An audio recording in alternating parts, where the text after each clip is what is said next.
This is absolutely true. The writer himself was sitting there watching the scene and applauding it. And everybody standing around the unit applauded and this and that. And I went back to my makeup room to have lunch. And the director comes scuttling into my room and says, I'm sorry, I'm very sorry, we have to reshoot the scene. So I said, but why? He said, because वो जो तीसरा character बैठा हुआ है ना, वो तो मर चुका है.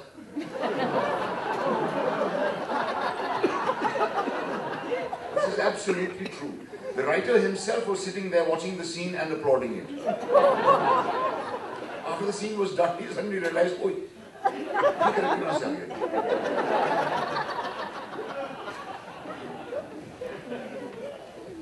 But you have done a lot of mainstream films. A lot of them have been of this kind. I can't really say I've had a great time in any of them.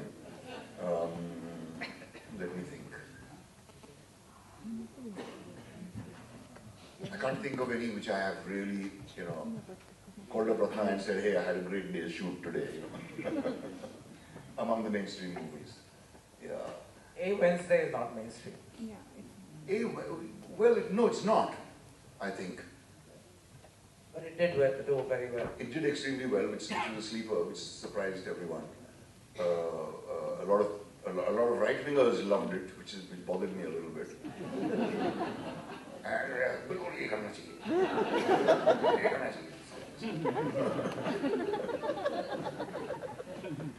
But yeah, I enjoyed that one because I didn't have to sing songs. I didn't have to cry over, a dead mother or anything like that. Commercial movies, I just don't think I fit in. I think Dirty Picture was a movie I enjoyed doing. Because we were taking the willy out of the big stars. It wasn't done with seriousness. It wasn't meant to be a truthful movie. It should actually have been a very disturbing film, because that story is very disturbing. It's a very, very tragic story. But it was not made with that intention. It was made to titillate. It was made to be a success. And luckily I got cast in a part which I really had a ball doing. And I was paying tribute to a number of gentlemen I have observed over the years.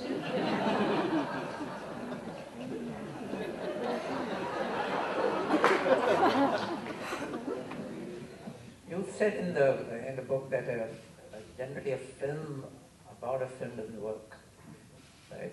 But this worked. Dirty Picture worked. No, it didn't. I think it didn't. I think only the first part worked, because it's very easy to write interesting situations involving an aging star and a young starlet. It's not so easy to write interesting situations involving a writer and a star. Cutting story which goes right through the book. Pretty sad story. Yeah. Rajendra Jaspal and I joined the National School of Drama together in 1970. Om Puri was also a classmate. Jaspal was from Patiala, so was Om. Om used to work in some kind of an office, I've forgotten which one, and Jaspal used to work in the State Bank of Patiala. And they both used to do theatre with a person called Harpal Divana in Punjabi. They had done productions like It Was Rex and The Miser and so on, Andha Yogan and so on. So their knowledge of theatre was Indian theatre was far greater than mine. I hadn't read a single Hindi play when I joined the drama school. I was very greatly impressed with them both. With Jaspal firstly because of his singing and his dancing abilities, which were immense, and he was also a rather good-looking person. Om struck me greatly because I thought that this guy really has guts. Said that NSD, yeah. He was as slim as a reed. So were you. So was I. Yes. But I was a cat. I just come from Aligarh. I used to wear boots and jeans and flowery shirts and stuff like that. I had long sideburns. What made you? Because on one hand you were this, as you described it, this failure, right, in class, and everyone mocked you, etc. Yet you were bloody arrogant from what I see. Yeah, I just thought, the whole world will recognize it someday. They don't want to give you. academia is the root cause of people becoming actors somewhere. Though there is another thing which I discovered. There is a thing called onomatomania.